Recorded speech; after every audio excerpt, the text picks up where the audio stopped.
여러분, 지금 세계는 조용히 그러나 급격하게 변화하고 있습니다. 우리 눈에는 안 보일 수 있어요.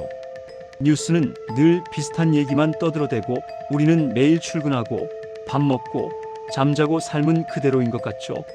하지만 국제사회는 완전히 새로운 흐름 속에 들어와 있습니다. 아주 오래전에 설계된 세계 질서가 무너지고 있다는 신호들 굵직굵직하게 터져나오고 있습니다. 그리고 그 변화의 시작점에 서 있었던 인물이 있었죠.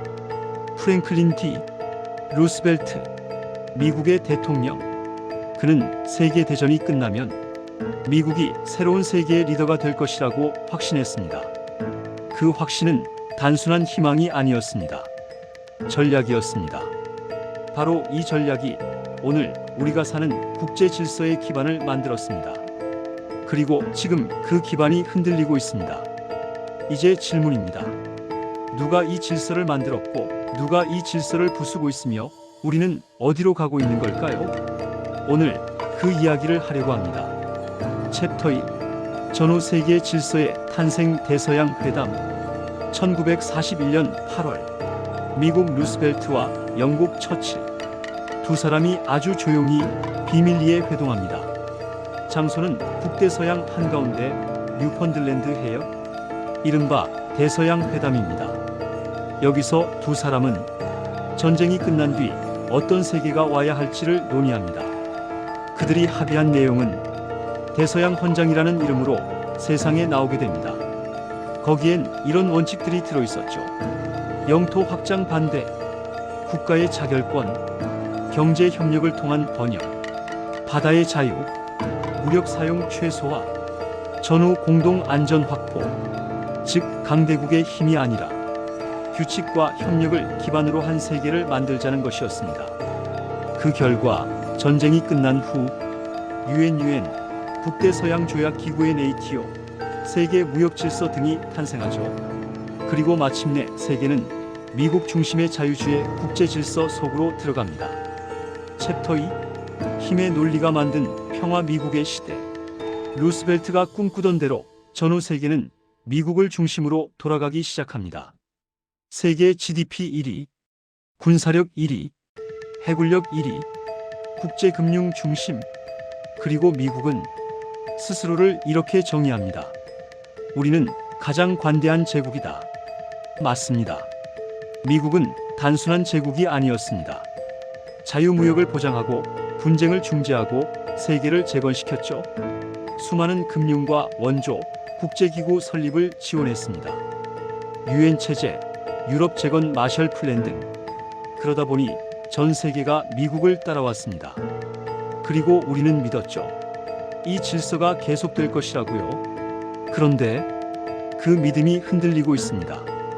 그 중심에 있는 기구가 바로 WTO 세계 무역 기구입니다. 챕터 3. WTO 규칙 기반 국제 무역의 심장. 세계 무역 기구 WTO는 자유무역 체제를 수호하는 핵심 기구입니다. 분쟁이 생기면 제소하고 최종 판단을 내리는 심판 역할을 하죠. 이 심판이 바로 상소기구 어펠릿 바디입니다. 그런데 여러분, 지금 상소기구 재판관이 한 명도 없습니다. 2020년 이후 현재까지 공석 상태입니다. 왜일까요? 미국이 임명을 막고 있기 때문입니다. 트럼프? 아닙니다. 2016년부터 미국은 반대표를 던지기 시작했습니다. 즉, 오바마 정부 때부터 미국은 조용히 WTO 체제를 흔들고 있었던 겁니다. 여기까지 한 줄 정리를 하자면 미국은 자신이 만든 규범을 스스로 무력화시키고 있다. 왜? 이제 그 규범이 미국에게 불리하게 돌아가고 있기 때문이죠. 챕터 4. 균열 미국의 불만과 중국의 부상. 다시 질문으로 돌아가 봅시다. 왜 미국은 스스로 만든 규칙을 부수기 시작했을까요? 미국은 말합니다. WTO 상소기구가 월권을 하고 있다. 사실관계까지 재판하면서 미국의 산업보호 조치를 가로막고 있다. 특히 중국 관련 판결에서 미국이 불리한 결정을 반복해 받았다는 불만이 쌓였습니다. 19만 7080년대만 해도 중국은 미국에게 공산권 견제 전략 자산이었습니다. 하지만 개혁 개방 이후 중국은 세계의 공장이 되었고 거대한 시장과 소비력을 바탕으로 세계 경제를 뒤흔들기 시작했습니다. 미국은 이렇게 생각했죠. 중국이 자본주의의 달콤함을 알게 되면 자유민주주의로 자연스럽게 이동하겠지. 그러나 그 기대는 철저하게 빗나갔습니다. 중국은 자유시장을 받아들였지만 정치체제는 더 공고해졌고 공산당의 권력은 경제성장과 함께 더욱 강화되었습니다. 그리고 어느 순간 중국은 이렇게 세계를 향해 말합니다. 우리는 더 이상 미국이 설계한 룰을 따르지 않겠다. 미국 입장에서 이건 단순한 경쟁자가 아닙니다. 패권을 위협하는 존재입니다. 이 지점부터 미국의 태도는 달라졌습니다. 자유무역? 무역의 자유가 중국을 성장시키는 도구가 되어버렸습니다. 다자주의? 다자 체제는 미국의 손발을 묶는 족쇄가 되었습니다. 그래서 미국은 결단합니다.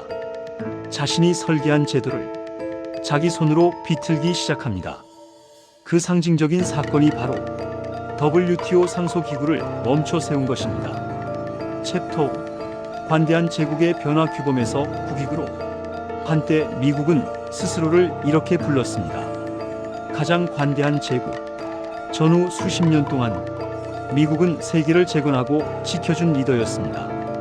그런데 그 관대함은 피로를 낳았습니다. 동맹국들은 미국의 자원을 당연하게 여겼고 라이벌들은 미국을 약화시켰고 WTO 규범은 미국 기업을 불리하게 만들고 미국은 이렇게 말하는 것처럼 보입니다. 우리가 만든 룰로 우리가 손해보고 있다. 그래서 국익 우선주의가 등장합니다. 트럼프 대통령은 이를 노골적으로 드러냈죠. 그러자 많은 사람들은 이렇게 말했습니다. 역시 트럼프는 파괴자다. 트럼프만 아니었어도. 하지만 사실은 달랐습니다.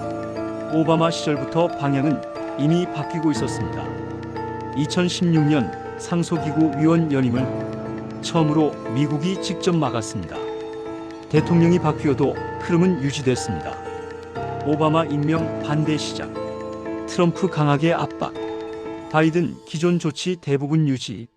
즉 이것은 미국 정치 전체의 선택입니다. 이제 미국은 관대한 제국이 아닙니다. 호구가 되지 않겠다 선언했습니다. 동맹도 협력도 규범도 미국에게 이익이 될 때만 효력을 가지는 시대입니다. 국제사회는 더 이상 룰을 따르는 선수가 아닙니다. 룰을 바꿀 수 있는 선수만이 살아남는 시대가 된 것입니다. 챕터 6 패권 충돌의 그림자 -투키디데스의 함정 그리고 미중. 지금 세계는 어느 때보다도 얇은 실에 매달려 있습니다. 한 걸음 맛보면 균열은 순식간에 폭발할 수 있는 시한폭탄이 됩니다. 왜 그렇게 말하느냐면 역사가 우리에게 똑똑히 경고해왔기 때문입니다. 지난 500년을 돌아봤을 때 기존의 패권국이 떠오르는 신흥 강국의 부상에 위협을 느끼고 그 불안감과 공포 때문에 총 16번의 패권 전환의 순간이 있었고 그중 12번이 곧 전쟁으로 이어졌다고 합니다. 그리고 오늘 우리는 지금 그 17번째 함정 앞에 서 있습니다. 왜 함정인가? 고대 그리스, 해양 강국으로 떠오른 아테네를 두려워한 지상 강국 스파르타. 공포는 견제와 분노를 낳았고 결국 펠로폰네소스 전쟁이 터졌습니다. 그 패권 경쟁이 전쟁으로 이어졌듯 패권국이 신흥 강국의 부상을 단순 경쟁이 아니라 존속의 위협으로 받아들일 때 그 사회적, 심리적 불안이 예측 불가능한 파국으로 치닫게 만듭니다. 미국과 중국, 지금의 위치. 오늘의 패권국은 미국입니다.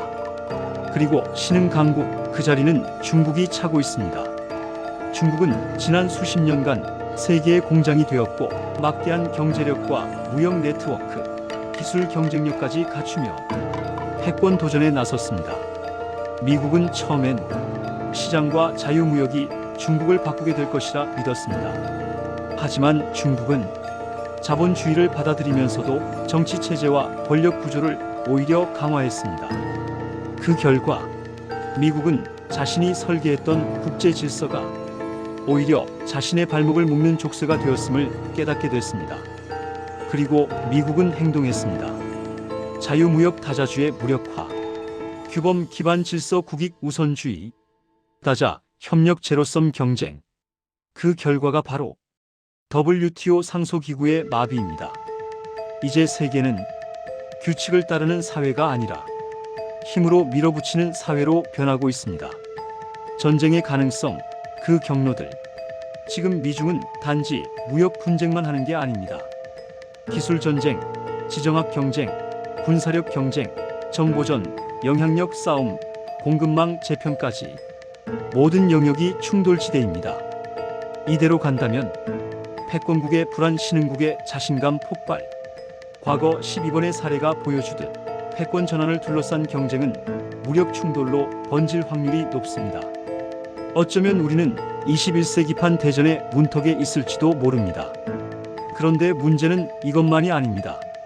세계 곳곳에서 국가 간 자율 규범은 붕괴되고 있고 국제 분쟁을 조정하던 메커니즘은 이미 제 기능을 잃은 채 멈춰 있습니다. 만약 미중이 패권 경쟁을 무기로 풀기 시작한다면 누가 이 충돌을 막을 수 있을까요? 규범도 재판도 제도도 없습니다. 남는 것은 힘과 무력뿐입니다. 남은 질문, 우리가 다음에 볼 수 있는 것. 여러분, 지금 우리가 보고 있는 것은 단순한 균열이 아닙니다. 이것은 시스템 붕괴의 전조입니다. 80년 넘게 유지됐던 자유주의 국제 질서, 그 기반은 이제 흔들리고 있습니다. 국제 무역은 교환과 협력의 수단이었지만 이제는 기계적 위협과 무기의 일부가 되었습니다. 우리가 믿었던 제도, 우리가 신뢰했던 규범, 우리가 의지했던 다자 체제, 모두가 더 이상 유효하지 않을 수 있습니다.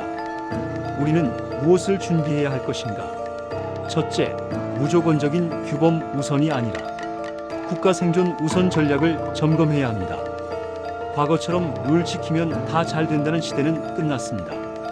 둘째, 힘외교 균형의 복합 전략이 필요합니다.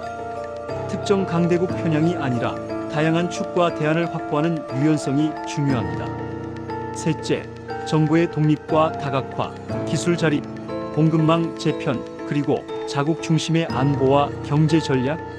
만약 우리가 여전히 과거의 룰에만 매달린다면 다음 세대는 규범도 정의도 없는 무법과 폭력의 세계를 살아야 할지도 모릅니다. 마지막 경고. 패권국과 신흥강국, 그 두 몸체가 충돌할 때 그 아래에 깔리는 것은 아무런 보호막 없는 작은 나라들과 수많은 개인들입니다. 우리는 지금 역사에서 가장 위험한 시기를 살고 있을지도 모릅니다. 규칙이 무너지고 제도가 잠들고 힘이 곧 정의가 되는 세계. 여러분은 그 세계에 준비되어 있습니까?